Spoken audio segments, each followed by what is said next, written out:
told man. Yes, I told man. I told man we'll catch you at the lights, fam. Man United, what you saying? 3-1. Hold that. Hold that, fam. You know what I'm saying? Had to wait 2 months for this, but oh boy, revenge is bliss. Oh my days, revenge tastes like cake in a candy store. Tastes like candy. But yeah, nah, man, that was quite a tense game. Came to life in the last 20 minutes, where obviously how I would sum up the game is I felt that we were in control of the game. When Man United had the ball, we sat off them and got into a compact shape. But I felt like we were the ones that took the game to them as the home side, as you'd expect. Also, I feel like Man United were a threat on the counter attack, especially with Marcus Rashford, but they didn't really. They threatened us sporadically. It wasn't like a constant thing. It was like now and again. I was impressed with them though in terms of how they lined up. They were hard to break down and hard to beat. Um, yeah, I mean, what can I say? It looked like we was gonna lose it in classic Man United style, as I mentioned in one of the podcasts in recent weeks. That Man United don't need to play well to win games or football, and they almost pinched it at the death. But thankfully, the gods were on our side. What's his name's goal? Garnacho's goal was ruled offside. I mean, that Gabriel, I thought that was Saliba to be honest, but that kind of, I don't know how I'll describe what he did, but that kind of backwards leap just to quickly get himself back on side saved us. I mean, that's gonna definitely be a meme for years to come. That's gonna be like an iconic kind of image. Um, but yeah, man, it's good. It's good that I feel like our seasons. We've lit the floodlights. Do you get what I'm saying? Our season started after that game. Hopefully we can just go forth and go on a run now. But obviously, yeah, I'm just so happy, man. I'm lost for words right now. But yeah, I just want to talk about Declan Rice's performance. He was good. He was really good. He got around the pitch well. He kind of dominated the game, put his foot in where needed, and then came up with the goal. It was well overdue that he scored because he's been threatening for a goal for all season, really. I think in each game he's had a couple opportunities to get off the mark. But I mean, if he's gonna save it for such a big game like that, then I mean, what can I say? What a time to get your first goal for Arsenal in the last minute, which effectively won us the game. But yeah, he's been outstanding. I feel like he's starting to come into his own, especially in the last few games where he's just been against Crystal Palace, against United, hopefully against Everton. The type of game, typical type of game where we need someone like him to be able to obviously dominate the match in what's going to be a physical game. But obviously, I'm going to go into the Everton game in a bit. Let me just play the Arteta interview and obviously see what he's saying. I've yet to actually listen to what he said about the game, so bow. Was that the journey to victory you planned? Exactly like that, yeah. I told them yesterday that was gonna happen. I didn't want to tell the crowd, so it was a bit of emotion there. How do you feel after that? Great. I think we all work so hard and plan everything to live moments like this, and those moments are gonna stick with us. You know, to see the crowd so connected with the team again and celebrate in a big match like today with the history of these clashes. I think it's something great. So very happy. Definitely, man. I feel like in the last year or two, that rivalry between Arsenal and Man United has returned. Obviously, for me, it's the biggest rivalry in the Premier League. However, the Liverpool Man United rivalry's got a kind of different dynamic, but the Arsenal Man United rivalry is purely footballing, which is why I think it makes it almost on the par, if you like, but in a different kind of aspect to the Liverpool Man United rivalry, which is to do with culture, which is to do with the actual cities, Liverpool and Manchester, and the trophies that they've won. Whereas Arsenal, Man United have just been going to and fro for the past 30 years, and it kind of died down in recent years. But boy, oh boy, is it back. Yeah. No, especially, the first goal that we gave away, we talked about it. You will lose the ball inside in the first two passes after regaining it against this team. You are kaput. We did it again in the second half, and they could have scored. Well, That's true. That's what I was saying earlier. I was saying that Man United basically, I felt they had a good shape. They were compact, hard to break down, which is what you would expect. But then their game plan was to kind of spring Rashford on the break and catch us out in two or three passes. And they were successful a couple times. They got in a couple times. Ben White, obviously. The thing is, everyone keeps saying Ben White should have got tighter to Rashford. That's probably true. But then if he would have got really tight, Rashford could have skinned him either side. He could have skinned him on the left or right. So I feel like with that, you need to kind of find the right balance between getting tight and standing off. So um, you can kind of alter and adjust your body position to kind of nick in a tackle. Rashford's a really tricky player to deal with, especially when he's running at you and the pace he has. You want to give yourself some space. Probably Saliba didn't help him out there because obviously he should have.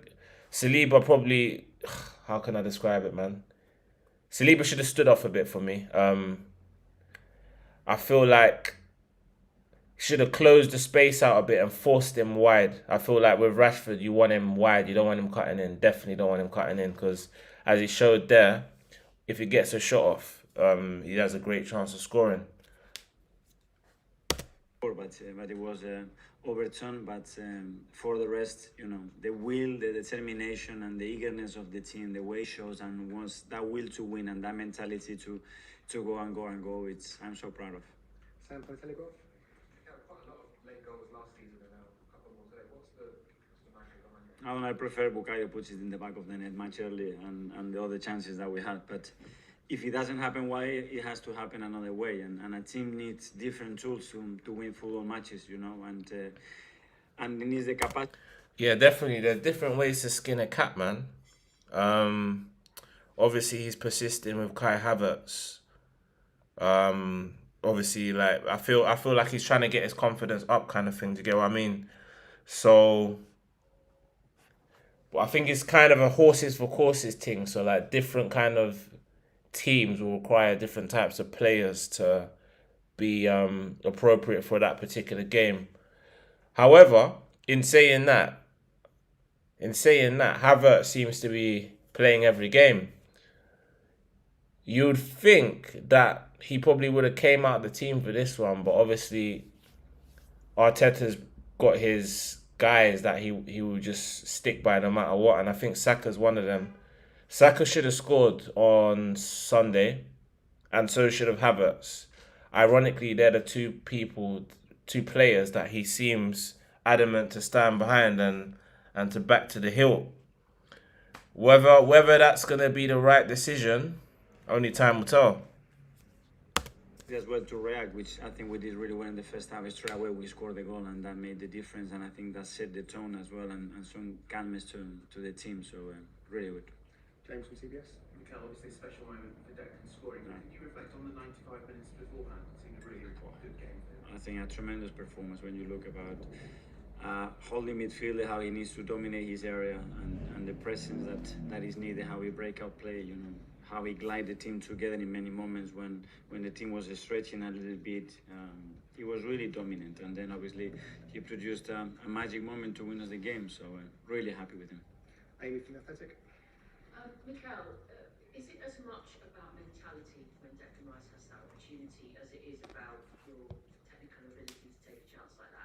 When you have a moment where you need someone to grab the initiative, do you think that there's a reason that someone like Declan Rice has that? Yeah, but obviously we can do it. We did it yesterday, but yesterday your heartbeat is at 80, and now is at 190. You know, and to produce the same Man level said of quality today 190, when the man. pressure is on, and it's just that moment, it's just unique, and you need to have that quality, that certainty, that composure, and he showed it today, and he's there. Can you tell us a little bit about how he's fitted into the dressing room, and is he showing the kind of leadership that you were expecting as well? Very natural. You know, he's a great kid. I think he's got a good mixture. I think between being extremely demanding with everybody, with himself, and then a bit of banter as well, and being around the boys and the staff in a really humble way. You know, so I think it's fitting in brilliantly. James from ESPN. Yeah, that's the thing though with them type of characters. Usually, them man there, they don't start like. Don't know. I feel like James Milner, Henderson, you know them kind of guys. It's a throwback kind of captains, leaders. You know the ones that get the lads all riled up for the game. You know what I mean? Like start throwing teacups when things start ruffling feathers. You know, get everyone going. Rice is definitely one of them, but I feel like it's important you find the balance, and it's also important that you have quality, actual quality, actually you can play, and the good thing about Rice is he can play, and he's proved that in the last few games, and hopefully he can throughout the season. So it's important that you get the right characters to blend in with the other players, so you can bring the best out of them. And yeah, so far so good.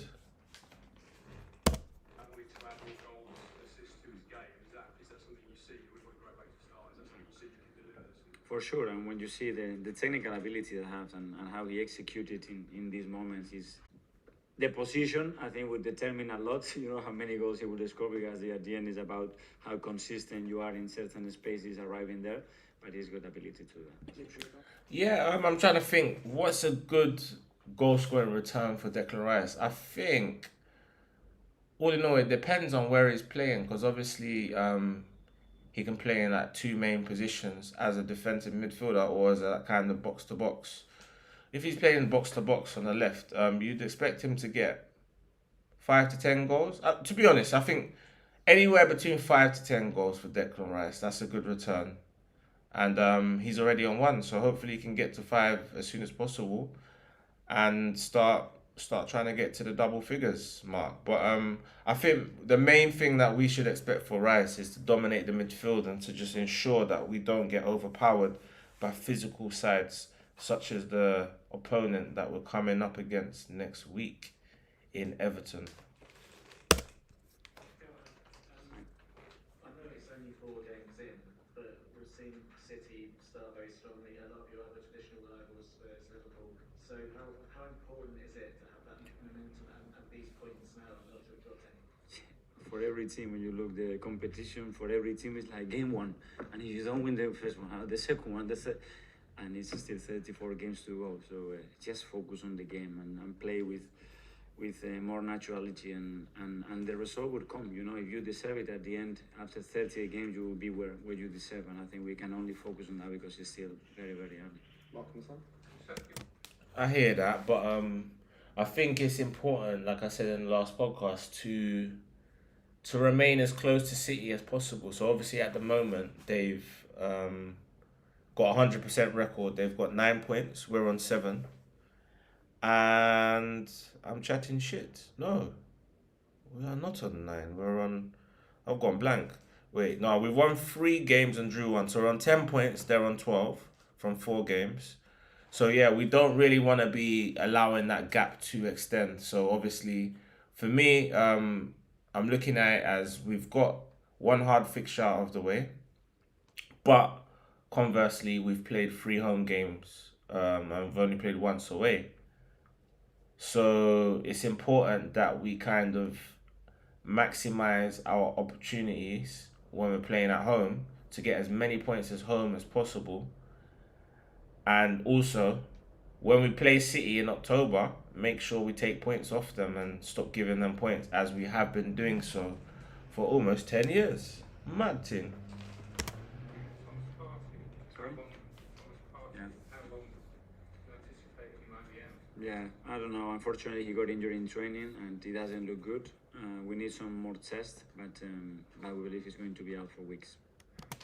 Yeah, this is the thing with Thomas Partey being injured. You know, in a weird way, that's probably a blessing in disguise because obviously it provides opportunity. There's a couple players in there that now could slot into that midfield because obviously now it's sort of clear that Declan Rice is going to cover for Partey.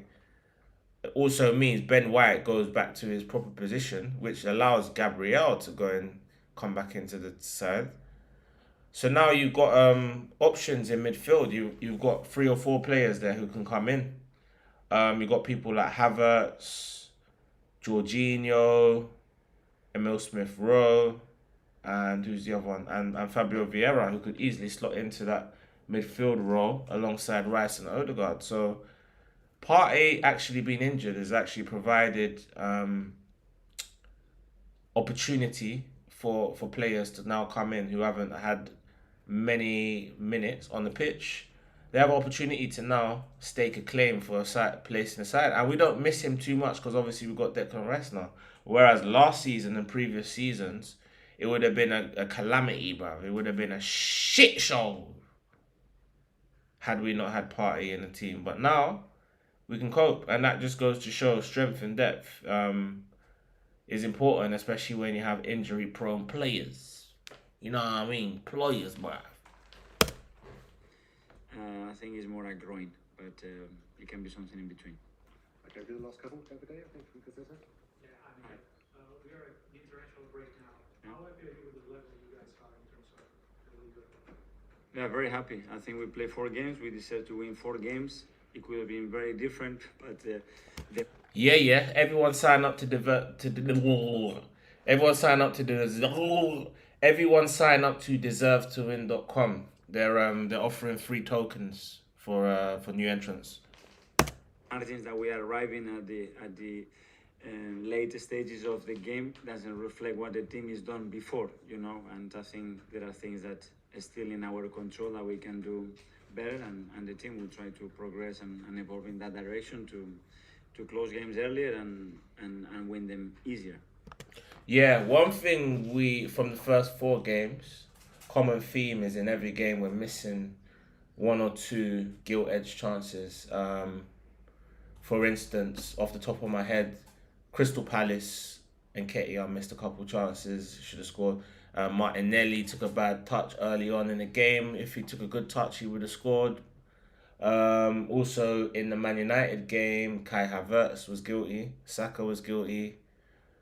Yeah, there's been every game. There's been 1 or 2 goals where we get 1 or 2 opportunities which we didn't take, and as a result, we could have dropped points in every single game because of that, despite the fact that we had a stranglehold in every single one of them games. What we need to do is be clinical and kill off games early. So we need to go 2 or 3-0 up as early as possible, instead of going 1 or 2-0 up and then conceding and then now hanging on or not looking convincing, being a bit edgy and nervous. So I think there's bits to improve on, but you don't want to peak too early. So I'm happy how we're trotting along. Obviously, last season we'd won our first 5 games out of 6, whereas now we've won 3 from 4, and I expect us to step it up after the break. But in saying that, the level of opposition are gonna step back consequently. So let's see. And finally, the gentleman. Good evening, Michel. Had a very underwhelming game, but yet again it was your late game stuff with Fabio Vieira. He's come and he's changed the game again, just providing assists. Could we expect him featuring in the starting role after the international break? Fabio, every player has a chance to do that. Today, we decided to start with Kai, and we knew that Fabio would have a big impact, especially in the last few minutes or final minutes. We needed something, and something is changed with Fabio. You notice it with the crowd when he steps in. He's different how he was last year. He's more mature, he's more senior in the squad, and his confidence at the moment is high. So I'm really happy to have those options. Yeah. On that note, so that's the interview over. On that note, Fabio Vieira has been excellent. He's been excellent. He's creeping his way into the starting lineup. One thing I will say, I wouldn't start him against Everton because of the kind of type of game it would be, the type of player he is. However, coming off the bench, as he has shown in the past 2 games, yeah, he could be someone that we could look to turn to if we need some invention or creativity or different kind of dynamic for the game. Um, but yeah, I want to just finish off on that United game before I go into obviously the Champions League draw and the Everton game coming up. Yeah, um, outside my window, there's a guy sliding around. Oh, it's Diego Dallo. My bad. Yeah, yeah, yeah, yeah. Sliding into the city near you. Might even be on his way into someone's DMs, bruv. But no, listen. I felt like Saka, Martinelli. They had, how can I describe it? I feel like Saka was kind of subdued by Dalot. In fairness, Dalot actually had a good game, apart from sliding around. Apart from sliding around when Jay-Z skinned him. But nah, he had a good game. He subdued Saka as he was doubled up on, so he couldn't really perform to his ability. But I feel like Martinelli on the other side, on the left, against what's his name, Wan-Bissaka, that was a really intriguing matchup. It was a good battle. I feel like Martinelli gave him a headache, like, but then again, Wan-Bissaka did fairly well. He kind of managed him to an extent, but Martinelli was getting through a few times, creating chances. Um, but obviously, it's a bit crazy when I see Man United ending the game with Harry Maguire and Johnny Evans. It's like Leicester circus 2016. It's like, what's going on there, bro? You know what I mean? It's crazy, but yeah, that's Man United for you, innit? It's a shambles of a club. So long may that continue, boy. But no, it did look like Garnacho was gonna steal the win. I mean, Man United have done that to us many a time over the years, where like we'd have control of the game, but talk about the Champions League draw. I feel like to summarize it, it's almost like an elite level Europa League type of draw. So teams like Sevilla, PSV, and Lens, you would expect to find them in Europa League. Sevilla, they like to kind of bounce around between the Champions League and Europa League, hence why they've won the latter so many times in the past 15 years. I think they won it about 7 times. But it's a team we should beat. It's a team we should be taking 4 points minimum off in this group stage. We should be really happy with our draw, considering what our English counterparts had in their group, especially Newcastle. Newcastle got Dortmund, AC Milan, and PSG in their group. That's a nightmare. To be honest, I think anything can happen in that group. I wouldn't be surprised if Newcastle won the group. I wouldn't be surprised if they finished fourth. It's crazy. But yeah, on our group, I'm expecting us to top the group.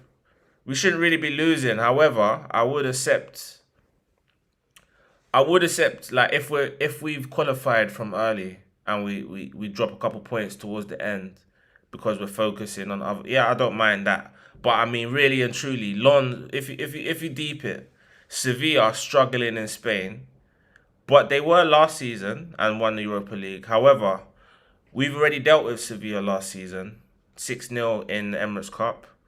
They've lost quite a number of key players, but they've got Sergio Ramos back, who's about 53. But anyway, Sevilla. I feel like Sevilla will be the trickiest test. I think also PSV will be fairly tricky, especially away from home. But I expect us to deal with them at the Emirates. Though I think we already did last season. But crucially, they've also lost a number of key players in Xavi Simons, Sankare, Madueke, and Cody Gakpo. So, and 3 of them actually play in the Premier League now for Nottingham Forest, Chelsea, and Liverpool, respectively. Lastly, Lens are actually bottom of the French league. So, really and truly, for me, the group should go Arsenal top, Lens bottom, and then it's flip your coin between PSV and Sevilla finishing second. I feel like the results between the 2 of them will probably determine who qualifies with us. But I fully expect us to be picking up at least 4 wins. Really and truly, we should be picking up 5, but 4/5/6. Minimum of 4 wins is acceptable, provided we top the group. That's the main thing. So yeah, I'm happy with that Champions League draw, definitely. But anyway, going into the next fixture against Everton, where we have an awful record. It's one of our bogey teams, Everton, along with Liverpool, Man City, and Manchester United and Tottenham away. We've actually lost, I think, 3 games on the spin at Goodison Park. We lost there last season, which was only about 6 months ago, when Sean Dyche first came in. Obviously, that new manager bounce paid off for them. Kind of had a poor start to and they only just scored their first goals of the season against Sheffield United, and that's telling you a lot. And they didn't even win that game, so I expect nothing other than a win. However, our poor record there should humble us and make us really actually focused and just play in a humble way that we need to. We know I'm sure the manager's gonna get us set up in the right way, pick the right personnel to be able to deal with what we're gonna have to face, which is a physical battle. It's gonna be a real hard, robust game. They're gonna be hard to break down, but I feel like the key to that is we need to score first to open them up, soften them up a little bit, and then kind of deal with them. But I feel like it's one of them things where if we are struggling to open them up, we just need to be patient. We've got people on the bench that can come on and change the game. Before I leave, though, I want to talk about the starting lineup that I would choose going into that Everton game, which I expect us to win. Nothing less than a win's acceptable in this game. No, a draw is not good enough. So in goal, I know I did say David Raya for the last game, but I'll stick with Ramsdale for this one. Hopefully he can get a clean sheet, another away clean sheet. So I'll go with Aaron Ramsdale in goal, Ben White right back, Gabriel centre back, William Saliba centre back, Zinchenko left back, which is pretty much the same team as against United, really. I would also bring in Jorginho for this one. I'll push Declan Rice a little bit forward, and obviously the captain Odegaard will be centre mid. Then I'll pick Bukayo Saka. I'll bring in Gabriel Jesus in place of Nketiah. And then obviously on the other side, I'll put in Martinelli.